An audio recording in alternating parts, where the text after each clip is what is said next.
On the 15th of August, 1649, Cromwell landed in Ireland with a force of 12,000 troops at his back. Ever since that day, the name of Oliver Cromwell has been cursed in Ireland for generations.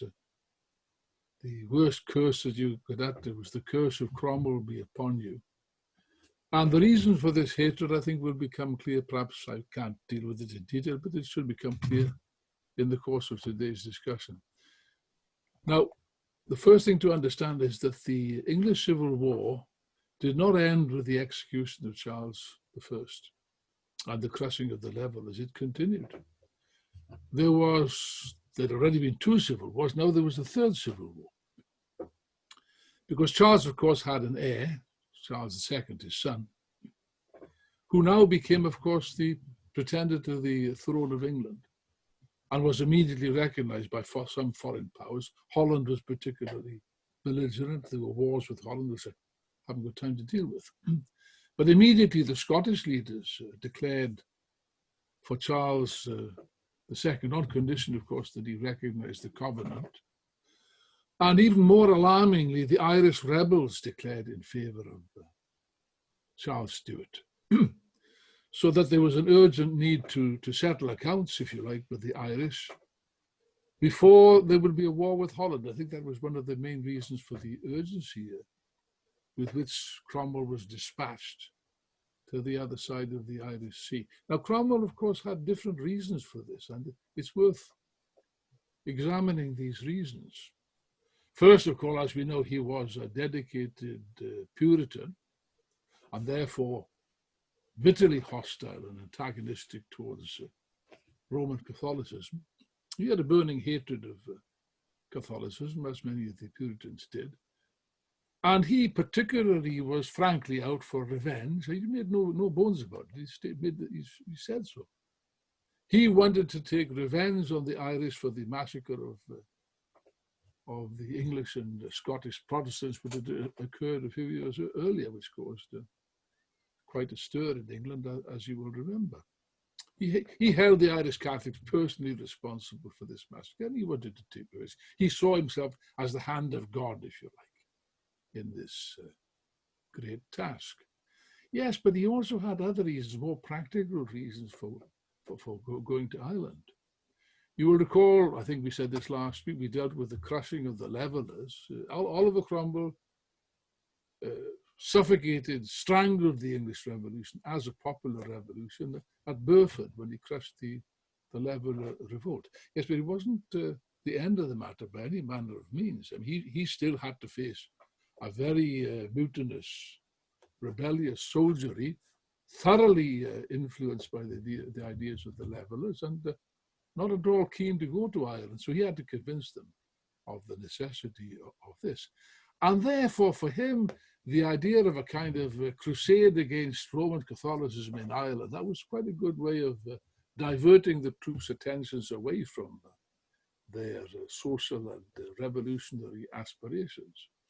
So let's be clear about it. This invasion of Ireland was a thoroughly counter-revolutionary and a reactionary act. And as I mentioned last time, that the Levellers, as the most advanced section of the revolution, actually were opposed to invading Ireland on the grounds that the Irish people were fighting for their rights and that the English people had not yet attained their rights, and therefore why should they interfere in Ireland? More than that, I don't think I mentioned it last time, it's worth mentioning. I believe that the Levellers were the only ones in England that stood for the emancipation of the Catholics. They were in favor of toleration should be extended to everybody, including the Roman Catholics. And had that been carried out, I think it would have been an enormous gain for the revolution, and it would have disarmed the royalists in Ireland. But that was not to be. The revolution was strangled at Burford, and therefore it took an entirely different direction, as we will see. Now, of course, as I said, the name of Cromwell is a very black name in Ireland. There's a reason for it. And the reason, part of it is due to quite a terrible event which occurred more or less as soon as he arrived in Ireland. he proceeded against the town of Drogheda, I think that's how it's pronounced, the town of Drogheda, where 3,000 troops, including not just Irish rebels, but also English cavaliers, English royalists. I think the chap in charge of the officer in charge of the town was an Englishman, an English royalist. Drogheda was quite a well-defended town, and evidently the royalists thought that they were going to make a stand until such time that they could be reinforced from other areas. Now, Cromwell was no fool, was aware of this, and therefore he decided to take drastic action. On the 10th of September, he issued a summons to the garrison to surrender, which was promptly rejected. They thought they could withstand a siege. They had stout walls and stout defenses. They thought they could hold out. Yes, they were sadly mistaken. The following day, September the 11th, after a severe artillery barrage which breached the defenses of this town, Cromwell ordered the parliamentary troops to storm the town, which they did. And no quarter was given. No quarter means no mercy, take no prisoners. And the entire garrison was massacred. And Cromwell, far from seeing any problem with this, no problem at all. In fact, I've got here the dispatch which he sent to Parliament to report the events at Drogheda. I quote, "I believe that we put to the sword the whole number of the defendants, I do not think 30 escaped. Those that did are safe in custody for the Barbados," in other words, to be sold as slaves and sent to the West Indies, which happened to quite a lot of people in Ireland at that time. Now, the merciless slaughter of the whole garrison was such a barbaric act that it captured the popular imagination more than anything else. Yeah, but we must be a little bit careful on this. It was a terrible event, of course, no question about that. But in the context of the times and military standards of the times, it wasn't all that unusual. A town would be given the offer of surrender on terms. If they didn't accept, then quite often the garrison would be put to the sword. This was common practice, for example, during the 30 Years' War. It wasn't unusual at that time. There was no such thing as the Geneva Convention, and therefore we must be careful not to interpret the events of those days in through modern eyes. And incidentally, in general, even Irish authors have admitted that in general, Cromwell's conduct in the military sense was probably better than most, in the sense that, unlike most of the armies which ravaged Ireland at the time, Cromwell's soldiers were strictly disciplined. They were forbidden to plunder. Those that did were hanged, and so on and so forth. Yes, but you see, never mind about Drogheda, that was bad enough, but the real terrible crime, and it was an appalling crime, committed by Oliver Cromwell against people of Ireland, is what happened afterwards. He won a military victory. I mean, what he did at Drogheda, he repeated at Wexford. And by the way, terror is a weapon of warfare, and he succeeded in terrorizing other garrisons who surrendered. Many of them surrendered without a struggle after that. I don't necessarily blame them for this. Yes, but subsequently, what was a terrible fate awaited the Irish? But this is not generally known. Not generally. Drogheda is known, but this was far worse, infinitely worse than what took place in Drogheda. Cromwell had a plan which involved nothing less than the wholesale transportation of all Catholic landowners in Ireland from their lands, the fertile lands that they occupied, they had to leave their homes, ordered overnight, leave their homes and their possessions, and migrate to the county of Connaught, which is a very barren area where there was very little in the way of houses or transport or fertile land or anything. Furthermore, once they got there, once they arrived, these poor, bedraggled, hungry, starving men, women, and children, once they got there, they were forbidden to, these Irish people, forbidden to enter any walled town, and they were prevented from returning to their homes. If they tried to do so, they'd be stopped by a cordon of soldiers. It was like a ghetto. It's the only kind of ghettos that were established by Hitler in Eastern Europe. I mean, it's a drastic comparison, but it's the only one that occurs to me. And from May the 1st, 1654, any Irish person found outside that area was to suffer the penalty of death. And just think of it, here, the people of Ireland are being treated as foreigners in their own land. It was a monstrous, inhumane policy, which led many people, men, women, and children, dying of starvation and exposure. There's no question about it. As well, even some of the commissioners that were employed, which are charged with carrying out the transportation, even they were appalled at what they saw. And one of them reported to Dublin that in this region, I quote, there was not enough water to drown a man, not enough trees to hang a man, and not enough earth to bury a man. That was the county of Connacht. Terrible thing. And nobody knows, by the way, how many people died in Ireland, not just in the Cromwell, it's not just Cromwell, the whole period before that, there were terrible massacres and many deaths. Nobody knows how many people lost their lives in this unfortunate land. It's been I've seen different calculations. One of them was that maybe over 40% of the entire population had been wiped out. Just imagine that. Imagine if 41% of the population of Britain was wiped out. It's just doesn't bear thinking about. Incidentally, the Cromwell promised his soldiers, that was one of the things he got them to fight in Ireland. They had arrears of pay, and as usual, they were not being paid. He offered them land in Ireland, these poor devils that were driven off their land. That land was supposed to have gone to Oliver Cromwell's soldiers. Very little of it did, I believe. Very few of Cromwell's veterans ever got to see any of this land. Instead, overnight, there was a small army of English crooks and speculators from the city of London who descended like hungry locusts on the land of Ireland to get their hands on these confiscated estates. And of course, since the soldiers were all hard up and sort of ready money, these gangsters would advance them very often trivial sums, and of course they'd part with the deeds. And therefore most of the land ended up in the hands of these gangsters, these crooks, which left a lasting scar on the entire rural situation in Ireland. But I don't have time really to deal with that. It's a subject that needs to be studied in and of itself. But here, this little detail about these speculators and crooks, this already gives us an indication of the type of regime which is beginning to occur, which is beginning to come out of the wreckage of the English Revolution, which is, of course, a capitalist regime, a money regime. Following the Irish campaign, Cromwell crushed the Scottish army at the Battle of Dunbar, and then went on to inflict the final decisive defeat on the Royalist forces at the Battle of Worcester. On the 13th of September, 1651, the Battle of Worcester was the final disaster for Charles, who suffered a tremendous defeat. And before nightfall, Charles was a fugitive.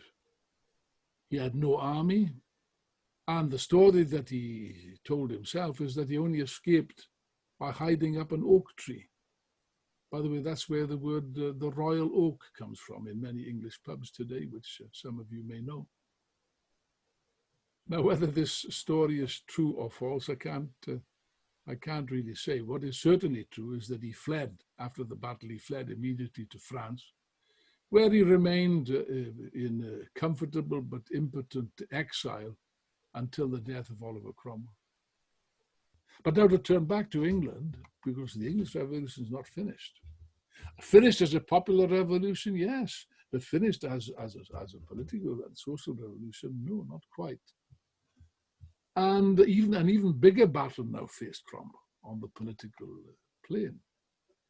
He actually said, when he came back, he optimistically said, now that the king is dead and his son defeated, Cromwell said gravely to the Parliament, I think it is necessary to come to a settlement. Oh yes, if only it was that simple. If it was only that would sing. England was now a republic, it's true, the monarchy was abolished, the House of Lords was abolished. There was a big advance, actually, in many respects, in the political sense. Parliament had become part of the British Constitution. The Church of England ceased to become the sole religious institution. So far, so good. Yes, but there was a problem here. And the problem was the Parliament itself. Now, the Civil War had been fought, actually, for the establishment of the rule of Parliament. Yes, but this Parliament, the Rump Parliament, was by now notoriously corrupt. Notoriously corrupt. It was, if you like, a real bourgeois Parliament. The war itself, of course, provided ample opportunities for swindling, plundering the state, and enriching yourself, which, of course, many of these parliamentarians did with gusto. There were numerous cases, public cases of malversion of public funds, dishonest contracts with the army being sold all kinds of rubbish and rotten food and substandard arms and so on. And the inevitable scandals that arose, they became, this was the age of the printing press and the pamphlet, and people knew about this, and therefore there was extreme, profound discontent, particularly in the ranks of the army, which, as usual, had not been paid. Now, Cromwell, you see, he still was playing a Bonapartist role. I'm sorry to use a phrase which is a bit out of place, but he was still balancing between different classes and different forces, you know. Although he'd crushed the levellers, nevertheless, he was conscious of the need to keep the soldiers on board, keep them on his side, because that was his power base. And he won over the soldiers, actually, by taking up some of their demands, starting with the demand for a new parliament. Soldiers were demanding that this parliament, which now stank to high heaven of corruption, that it be dissolved and replaced by new elections. They wanted elections on a broader suffrage. There's not much possibility of that. But this parliament, in effect, was now a legal fiction. It was the pretense of something that had long since outlived its usefulness and become, if you like a dry husk of wheat, empty of any real content. That's the fact of the matter. Particularly the non-payment of back wages, this caused a tremendous friction between the army and Parliament, which finally exploded into a direct conflict on the 20th of April, 1653. The debate was raging in the House as to whether to dissolve, whether not to dissolve, and so they wanted to continue to meet permanently, in effect. And in the course of this debate, Cromwell was not present, although he was a member of Parliament. He was tipped off, he was informed that Parliament was sitting and had carried a resolution not to dissolve themselves, but to fill up the House with new elections, partial elections, that is. Once you heard this, it was too much. Cromwell was a man with a very quick temper. He flew into a rage and immediately hastened to Parliament without dressing up properly, without shaving, without combing his hair. And he turned up with a company of 300 musketeers at his back. He strode into the House of Commons, leaving his men just outside the door, the armed men just outside the door. And he calmly quietly sat down in his place. Yeah, for some time he sat with his arms folded, silently listening to the debate. Then at a given moment he looked up and said to Major Harrison, who was also in the House, "This is the time. I must do it." Do what? Well, at last he cried out. Just imagine, in the middle of this parliamentary debate, my learned friend, or honourable so-and-so, and so said, a voice like thunder echoes across the House. "Your hour has come. The Lord hath done with you." Of course, this contribution, this unparliamentary language, of course, made people sit up and wonder. The crowd of MPs, of course, were outraged at this terrible conduct. They sprang to their feet, protesting angrily. And as they did so, he chided them scornfully. Come, we've had enough of this." And striding into the center of the chamber, he clapped his hat on his head and shouted, "I will put an end to your prating." Then stamping with his foot, just imagine the scene, stamping with his foot. It was a signal for the soldiers to enter. Here we are. Doors burst open, in come the armed men, one by one. And he starts berating them. Ye are a factious crew, Cromwell called out, and enemies of all good government. You're a pack of mercenary wretches, and would, like Esau, sell your country for a mess of pottage, and like Judas, betray your God for a few pieces of money. It is not fit that you should sit here any longer. You are no parliament. You should give place to better men. Ye sordid prostitutes, have you not defiled this sacred place and turned the Lord's temple into a den of thieves by your immoral principles and wicked practices? I command you, therefore, upon peril of your lives, to depart immediately out of this place. Go, get you out. Make haste, you venal slaves. Begone. Go, in the name of God, go. And as each of them passed before him, Cromwell greeted them with some choice language, referring to their particular sins and vices. He knew them all perfectly well, and he knew what they were about. Cromwell shouted to one, "Thou art a whoremaster." To another he exclaimed, "Thou art an adulterer." To a third, "Thou art a drunkard and a glutton, and thou an extortioner," and so on and so forth. The speaker refused to quit his seat until Harrison went up to him and offered him a hand to come down, whereupon he did so. At this point, Cromwell walked over to the speaker's seat and picked up the mace, which, as you know, is a symbol of parliamentary authority. He picked it up from the table and turned to his men. "What shall we do with this bauble? Here, take it away." And so they did. And having thus cleared the chamber, Cromwell was last to leave this empty space, ordering the doors to be locked behind him. Parliament, therefore, was a spent force. Parliament had finished its historic mission, really. It had exhausted any potential it might have had as a revolutionary force in the past, and it was now an obstacle that had to be swept away, and it was swept away ruthlessly by Cromwell in the way that I've described. And this fact was perfectly understood by the majority of the people. You see, here's an important difference in the past. In the past, as you remember, an attempt to dissolve Parliament would have met with an insurrection.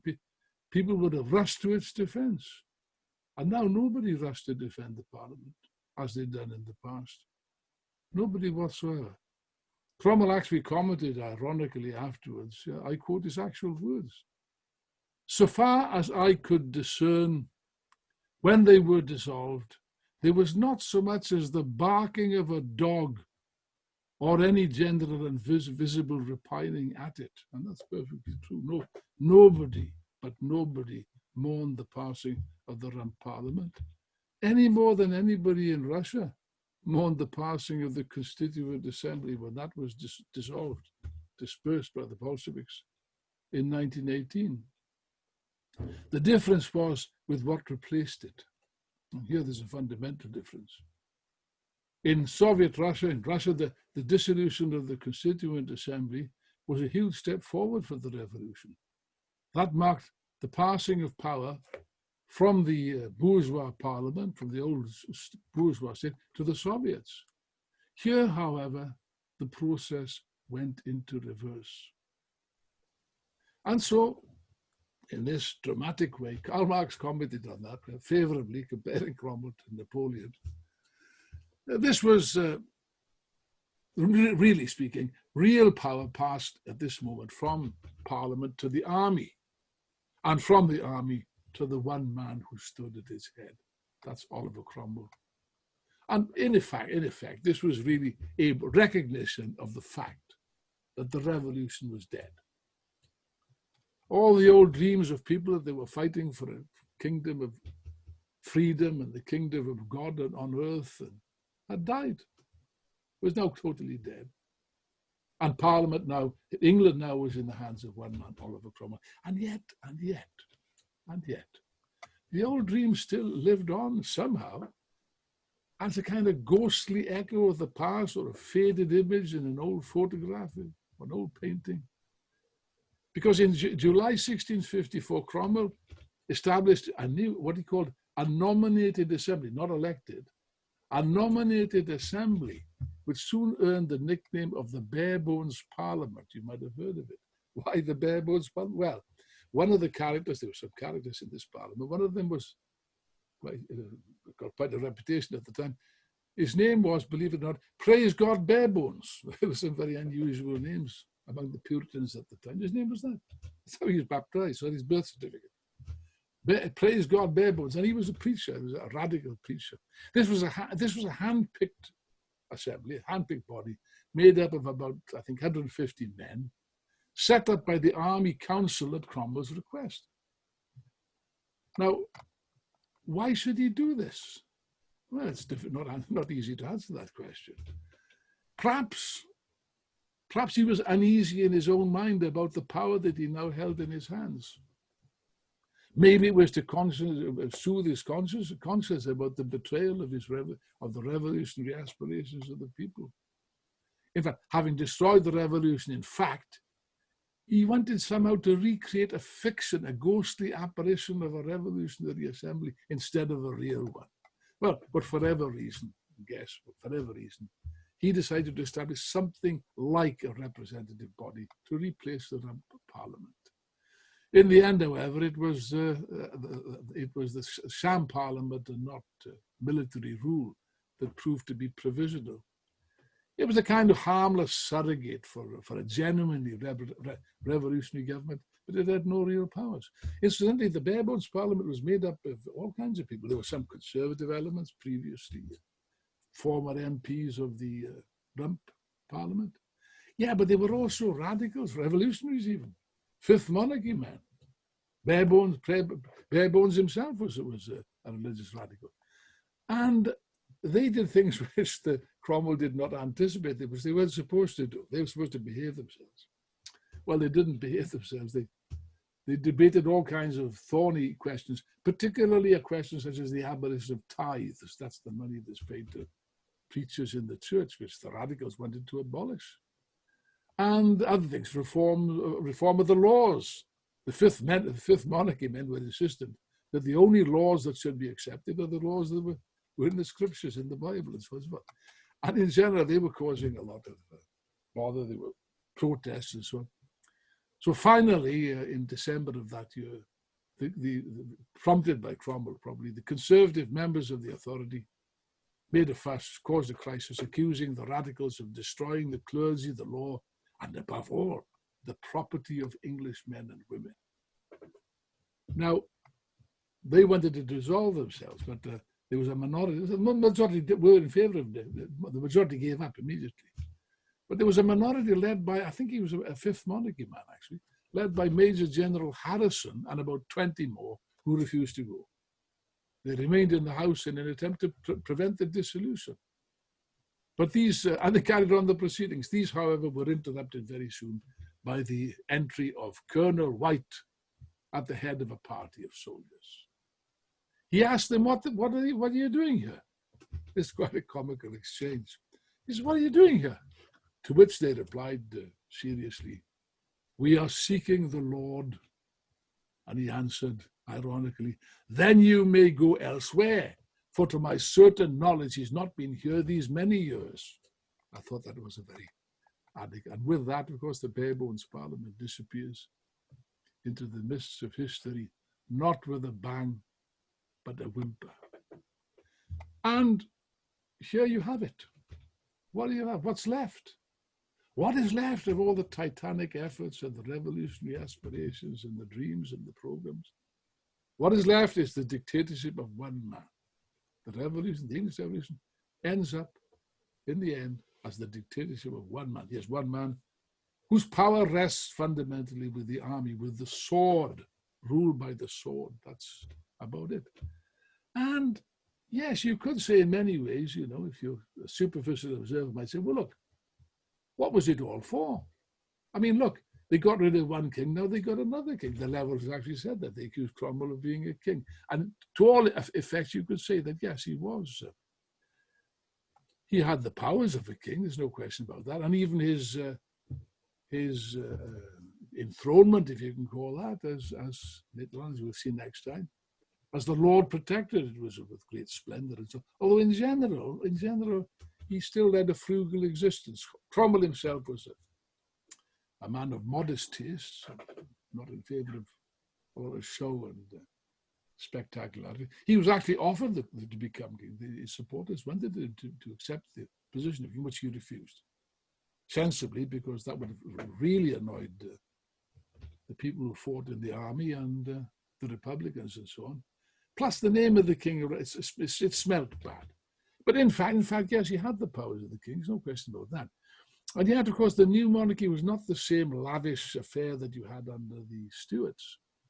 There's a quote here, I can't remember where this comes from. Great regularity, however, and even austerity of manners were always maintained at his court. That's Cromwell. Some state was upheld, but with little expense and without any splendor. There's a different kind of monarchy, if you're going to call it that. And here's an interesting remark. The nobility, the aristocrats, the nobility, though courted by him, he wanted to be friends with the former aristocrats, same as Napoleon. Also, the French aristocrats despised him too. The nobility, though courted by him, kept at a distance and disdained to intermix with those mean persons who were the instruments of his government. I think that sums it up very nicely. The relationship between the old order, the old aristocracy, the old nobility, and the new aristocracy, if you're going to call them that, the new bourgeois aristocrats of jumped up people of no rank and plenty of money, and that's about it. This is in effect a bourgeois republic. So the English Revolution, as I say, ends up in the dictatorship of one man. And in many ways, yes, it represented, you could say that it represented the old monarchical regime. Yes, but it had a very, very different class content. The precise nature of the difference is the real class nature of the English Revolution and its place in history are aspects which we will deal with in the next and final chapter.